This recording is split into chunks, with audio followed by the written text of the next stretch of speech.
Hello and welcome again, my fellow developers. Now it's time to work on the form for creating a new store. So instead of showing the text, we're going to create a form. And we are lucky because we created another form before, which has like all the basic things we need. So if you go back to components and then dashboard, and then forms, we have the category details. So I have to work on that. And this is simply very similar and it has all the things that we need to have. So inside the dashboard and then forms, we can just copy paste this, and this one is going to be store and then details like this. And then for the store details right here, I can just go and change the name of it. So let's just go not down right here. Let's go for the name of the components, which is category details. I'm going to change that and I'm going to make it store and then details like this, and just simply replace all. So when you do that, we're just simply going to take that name, go back to our new store page. So inside stores right here, we have the new page. We can click on the page right there. So instead of this text, create new page here, new store here, I'm just going to replace all of this with the new component, which is store details and save. When you do that and you go back to the page, so we can get this, and this is just simply for the category information. We don't want that. We want the informations for the actual store. You can add like a little bit of like some, max width. So you don't want it to take like all of this right here. That's totally up to you. You can also add the sidebar if you want to do it and just make all the links disabled, okay, and have the header there. That's also possible. So you have the option to do whatever you want with it. But for now, I'm going to work on the functionality. And then when we're done with the functionality, then we can decide what we want to do with it. But now you can just simply maybe add like a max width. So you can just put this inside the div and just max width. And then let's add, first of all, the class name.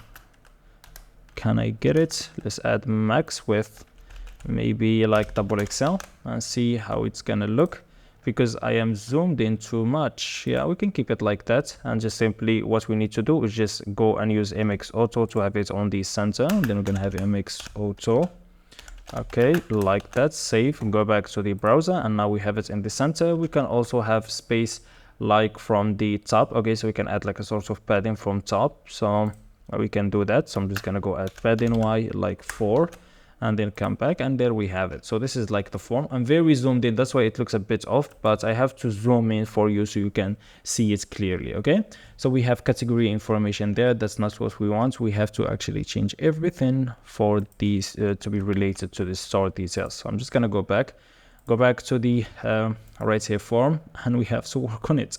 So I'm going to change the basic things, like let me just go right here, just go down. So instead of category information, it's going to be store information, and then update store information. Let's create a store. I'm not going to change everything. So I'm just going to change category here and here to store. So store, let's create a store. You can edit store later from the settings page. Okay, from the store settings page, okay, because we're gonna create the settings page, and that page is gonna be for editing the store information. Okay, so we have done that for this. Just don't worry about them for the form fields. We're gonna create them later, but we have to just go now and start one by one. So we have the form right here, and we have the schema. So the first thing I want to change is the schema. We don't want this category schema. We need to change it to the store schema. So I'm just gonna go right here, and we're gonna call this store form schema and change it like this. And then simply when you do that, if you go to the imports on top, it's gonna say that it doesn't exist. Then we're gonna go back to schema and just go down right here, and this one is gonna be store and then schema, and then we're just gonna create that. So to create that is gonna be a bit long, so I'm just gonna copy it and explain it, because it's quite similar to what we have done before with the schemas. Very simple. Just validation for the name. Make sure that just letter, number, spaces, hyphen, underscore are allowed in the store name. We're not gonna have any special characters there. For the description, we just simply make sure we have a minimum length and then a maximum length. As you can see, the email, we just make sure that it's .email. That's gonna validate that it's an actual email. So to give us, so by default has this validation. Then also for a phone number, we just simply have this regex that's gonna validate the phone format, okay, because we cannot have characters there. And then for the logo right here, which is going to have, as usual, it's an array of object. This has the URL, then it is a string. For the cover, it is the same. For the URL, we have the same validation for the URL of category and subcategories. And then for the featured, it is the same. And then for the status right here is going to be string. And then by default, as I told you, for the store status when it's created, is going to be pending. And this one is optional. You don't have to provide this, and we're not going to provide this because by default, the status of the store is going to be pending. Okay. But I've left it like this because sometimes we can, maybe in the future, if you want to give also the admin the ability to create stores, it's not the proper way to do it in e-commerce websites, as the sellers are the one that creates that. You just manage. But if you have the option to that, it just making it optional by just by default right here, you can change it to accept it directly if you're an admin. That's just totally up to you. So this is for the store schema, and when we do that, it's gonna now ask us for the proper information. It's not gonna allow any information to pass. So let's actually change all the information depending on what we had on the schema. So let's open our schema right here. And then when we do that, we can see what properties we have. So we have like name and description. So we can go back, we have name. Now let me also add description. So I'm just gonna copy paste this and add the description. And this one is gonna be data.description. Then after that, so simply, what's the problem? Does not exist on type. What? Does not exist type name string. We've changed it from to store from schema. It should automatically update. So store from schema, and then what is it? Store from schema. Yeah, why is it showing me this stupid error? Let me see what we have. It's still giving me the categories. Why? Oh, I know it's the problem, because right here in the data we still have it in the category type. We're just gonna change it to the store type, and we get that and go to the top and remove this category from here. So sorry, my bad. Let's go down again. So now we have the description. After that, let's see what we have. So we have email, and also we have phone. So I'm just gonna add email, and then also gonna have phone. So it's gonna give you by default phone, and just add it also right here.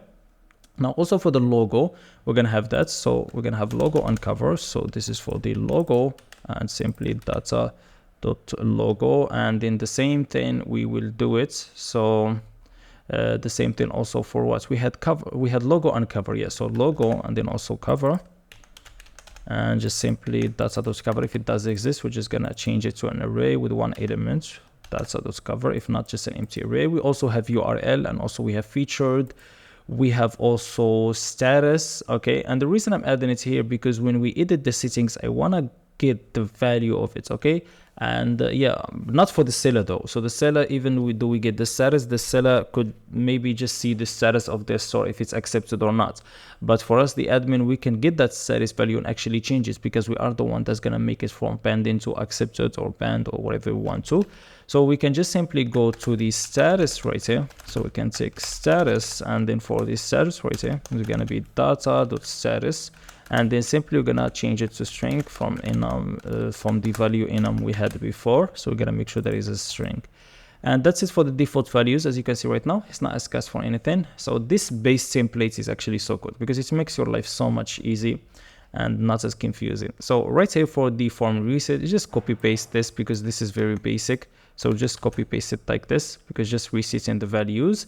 Some people just will go directly and reset it with the data. Okay, but yeah, that's totally fine. Also would work, but you could have some type, you're gonna have an issue with the cover and also the property logo on cover, because normally in we're gonna get it from the database, we're gonna get logo as a string and cover as a string. Okay, but then when it comes to our actual form, we added it as an array with one element. Okay, because this is how I created my upload image component.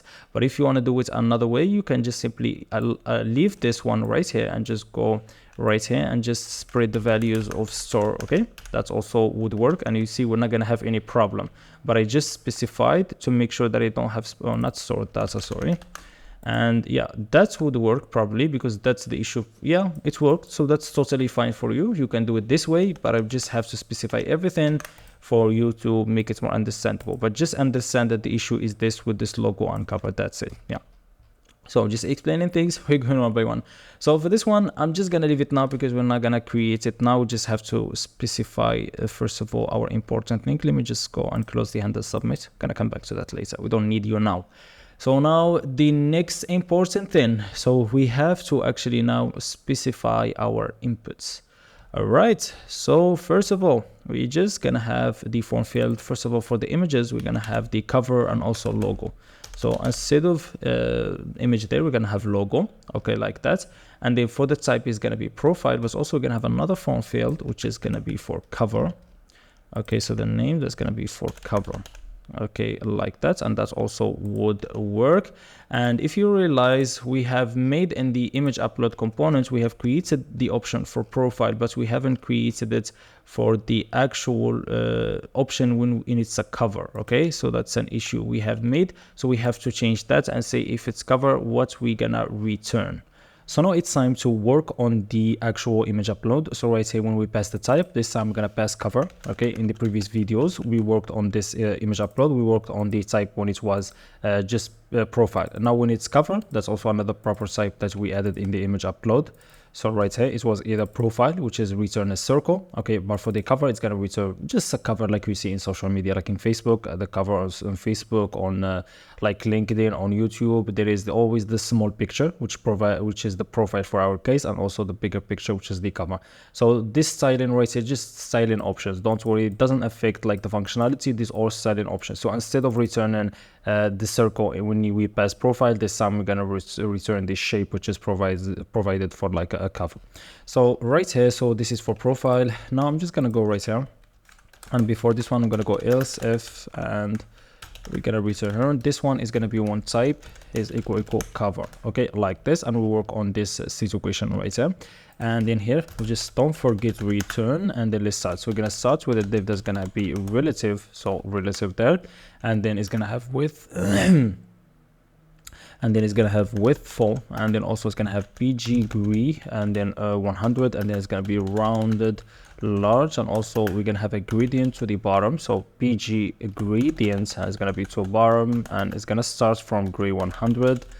So, and also is in the middle is gonna be so sorry, not PG, this should be just from gray 100, and also it's gonna go in the middle, and it's gonna be also gray 100, so via gray 100, and then at the end, which is gonna be in the bottom side, it's gonna be to gray 400, like this. And then we're gonna have overflow hidden here, and then inside of here, so before that, I'm just gonna add a styling for this class name. Let's do it right here. So style, and this one is gonna be for the height. I'm just gonna make sure the height of this component it is 348 pixels, like this. Let me switch them this way, and then inside of this div here, I'm just gonna see if I have an image in the values. So value.length, we have done this before, so it's more than 0. I'm just simply gonna return an image tag.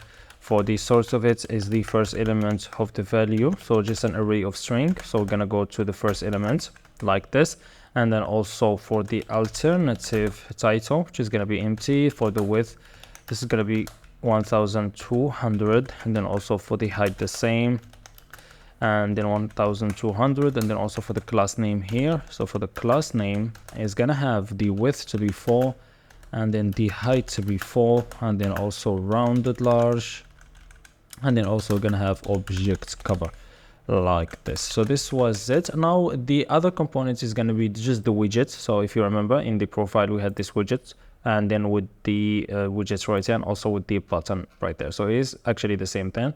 So I'm just gonna copy that. I'm just gonna copy it and just copy paste it right here. So this is the widget. As you can see, this one is gonna have on success. So this is deprecated. It should be on success instead of on upload. And as you can see, we started the open on click. When we click on the button right here, we run this function, which is simply gonna open our upload widgets, and we can upload. So yeah, that's it right here. So we need to see what other stuff I need to change. I'm gonna go back, save this right here, go back here. So we have this form field. So the first one right here, which is for the logo, I want to position it absolute. But to do that, I have to position both of them inside a div at least. So let's have them inside a wrapping div that's gonna have the relative class name. Okay, so this one, and then let's add just the padding y. So I'm gonna add a padding y of 2, and then also margin bar 24. And inside I'm just gonna have the both form fields. Okay, and then in the first one I'm just gonna go to the form item, and I'm gonna position it absolute. So I'm just gonna go absolute, and then from the bottom side it's gonna be 20, so minus 20 on the bottom, not 10, 20. And then also from the left side, it's going to be minus left and it's going to be 48. And then for the Z index, it's going to be 10 like this. And this way we have it. So now if we go back to my application, so this is how it looks. Pretty weird. So it should not look this way. So we're going to start fixing this one by one. So what I'm going to do, first of all, I'm going to minimize the browser, go back. And then the first thing I want to do is, let me actually just go to the page first. I remove this padding and this max width. I want to see the full page, how it looks. And I'm gonna start actually working. So this is what I meant with the cover style. As you can see, this is how I wanted it to be. And this upload cover right top button, I don't want it to be on the top left. I want it to be like on the top, on the bottom right. Okay, that's the position I want it to be by, but it doesn't seem like to be there. Okay, that's the issue that I have with it. So I'm gonna make sure that I done it right. So it's positioned where? So it's positioned absolute, but it doesn't seem to apply. Well, actually we didn't position it absolute anyway, so we have to actually do that. So let me just go back. So I thought I did, but I didn't. So I'm just gonna go back, and now let me go back to the image upload, and there is our button.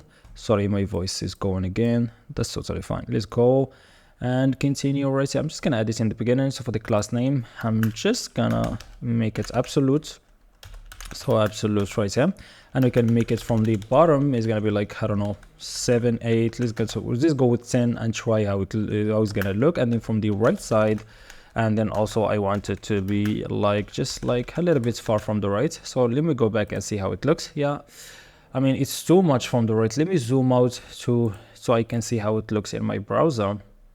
Yeah, it needs to be just like 4. Okay, I feel like 4 is a valid value. So from the bottom, I'm just gonna go with 4, and let's see how it looks right now. Yeah, let me zoom in. Yeah, that's better. And then also for this one is just so off. It shouldn't be here at all. So let me just go back and see what's the issue. So what is it? So I'm gonna go back here. I feel like the issue, we have this class name to be relative. Okay, that's first of all a mistake. Relative this way. And then let me go back and see. Okay, that's better. That's better. We added the previous time when we worked on this button right here. We added the property instance, which is like position it from like all the axes on a certain, which is like added from when you do inset X. It means like you have to simply position it from the left and the right with like 384 pixels, okay, roughly. So let me actually try and add that again, and let's see if it's actually gonna fix it, just because it's positioned it from the left, so it's gonna push it from the left and right. And I don't think it will, but let me just try it out, because I had this before and it was working fine. So I just want to make sure that I'm doing everything all right. Okay, so for this right now, I'm just gonna go for the profile here. Let me add it here and see if it's gonna make a difference. If not, we're just gonna, okay, so it makes a difference, so it does work, and this is how it's supposed to look. So as you can see, when we're creating our store information, we have this nice uploading image widgets right here. So we have this one for the cover. You click here and you can upload the cover. You click here and you can upload the profile. So you see, we have both of them right here, and this is how I want it to look, because this is much nicer. This is how it looks in a large screen. When you zoom in, it still looks good. So what we can do is just simply, when we pass the cover property, I want to move this. Okay, so let's actually try to do that. So for this div, okay, but what if I done it just on the first right here? Let me go. So I feel like the positioning is wrong right here. That's the issue. Yeah, so that fixes it. Yeah, that was just very simple. It was no challenge. Yeah. So we have done that. Now, as you can see, we have the cover, so we can upload cover right here. We can upload our profile, not profile, but the logo image for the store there. So that's cool. We have fixed that. Now we need to continue with the rest. So we're going to do that in the next video. So yeah, I hope you have your fun, and see you in the next one as usual.